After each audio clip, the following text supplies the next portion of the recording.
السلام علیکم دوستو، میرا نام حسن ہے اور آج میں آپ کو بتاؤں گا میں نے اپنی زندگی میں کچھ بہت اہم سبق سیکھے ہیں۔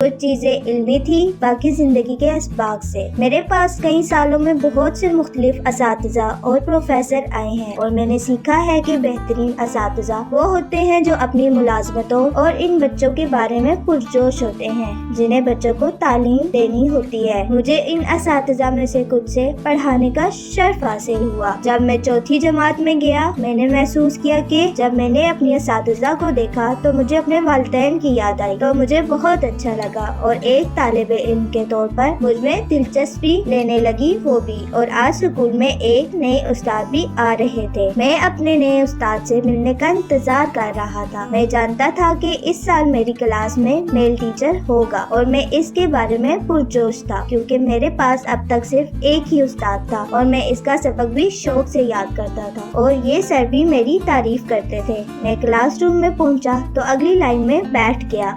میں نے اپنا سارا سامان اپنے نئے بیگ سے نکال لیا۔ میں نے اپنی پینسلیں، صافی، کریون، مارکر اور نوٹ بک سیٹ کر لی۔ میرے پاس نئی کتابیں بھی تھی۔ میں اپنی نئی کلاس اور نئے سر مسٹر مزمل کو دیکھ کر بہت خوش ہوا۔ میری دوست عائشہ اور علی میرے ساتھ میری کلاس میں تھے، وہ بھی پرجوش تھے۔ ہم نے اس بات پر خیال کیا کہ سال کتنا مزہ آنے والا ہے۔ خاموش رہو، مسٹر مزمل نے اپنی میز سے اٹھتے ہوئے کہا۔ میں مسٹر مزمل ہوں، ٹھیک ہے؟ میں نے سوچا کہ ہم اسے پہلے ہی جانتے ہیں۔ عام طور پر مسٹر مزمل نے ہمیں اپنے بارے میں تھوڑا سا بتایا۔ مسٹر مزمل نے بیٹھنے کا چارٹ نکالا اور وضاحت کی کہ وہ باتیں بتائیں گے کہ کون کس جگہ بیٹھے گا۔ مجھے امید تھی کہ میں اپنے دوستوں کے ساتھ سامنے یا کھڑکی کے پاس رہوں گا۔ مسٹر مزمل نے مجھے پیچھے بٹھا دیا۔ خیر، کم از کم میں عائشہ کے ساتھ تو تھا۔ علی کھڑکی کے پاس جا چکا تھا۔ مسٹر مزمل نے اعلان کیا کہ اس سال کے لیے کرسی یہی ہوگی، کوئی تبدیل نہیں کرے گا اور اسی طرح بیٹھے گا۔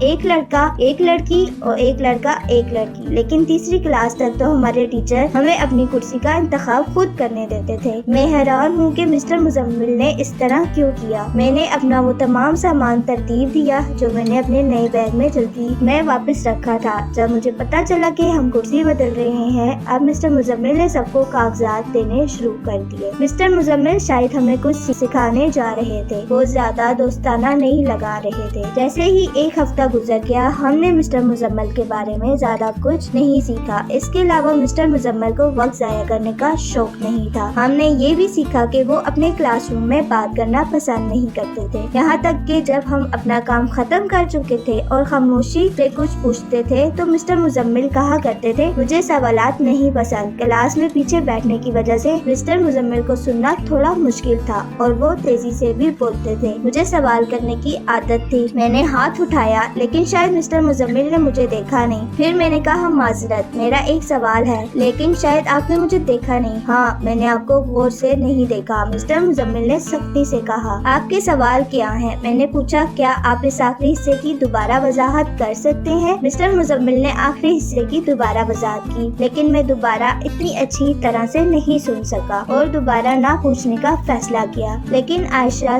چھپ کر میری مدد کرنے لگی۔ میں عائشہ سے کافی کچھ سیکھ رہا تھا کہ مسٹر مزمل نے کہا، یہ بات چیت کرنے کا وقت نہیں ہے۔ پھر میں نے فیصلہ کیا کہ اسکول کے بعد میں اپنی ماں یا والد صاحب سے مدد مانگوں گا۔ گھر میں ماں اور والد صاحب نے میری ان مسائل میں مدد کی۔ والد صاحب نے بتایا کہ مجھے وقت نکالنے کی ضرورت ہے اور اگر میں اسے وقت دوں گا تو میں اسے ٹھیک کر سکتا ہوں۔ میں سمجھ گیا۔ میں نے بہتر محسوس کرنا شروع کر دیا۔ اگلے دن جب میں کلاس روم میں اپنی میز پر بیٹھا تو میں نے خود کو تیار محسوس کیا۔ مسٹر مزمل نے سرپرائز ٹیسٹ کا اعلان کیا۔ ہم نے حیرت سے مسٹر مزمل کو دیکھا۔ مسٹر مزمل نے ہمیں کل یہ نہیں بتایا تھا کہ ہمیں سرپرائز ٹیسٹ دینا ہوگا۔ ہم نے تیاری نہیں کی تھی۔ مسٹر مزمل نے کاغذات دینے شروع کر دیے اور ٹائمر بھی لگا دیا۔ یہ تو اور برا تھا۔ مجھے سمجھ نہیں آ رہی تھی کہ کیا کروں۔ میں بہت پریشان تھا کہ کیا کروں اور وقت ختم ہو گیا۔ پتہ نہیں چلا میں نے اپنے صفحہ کا صرف آدھا حصہ ہی مکمل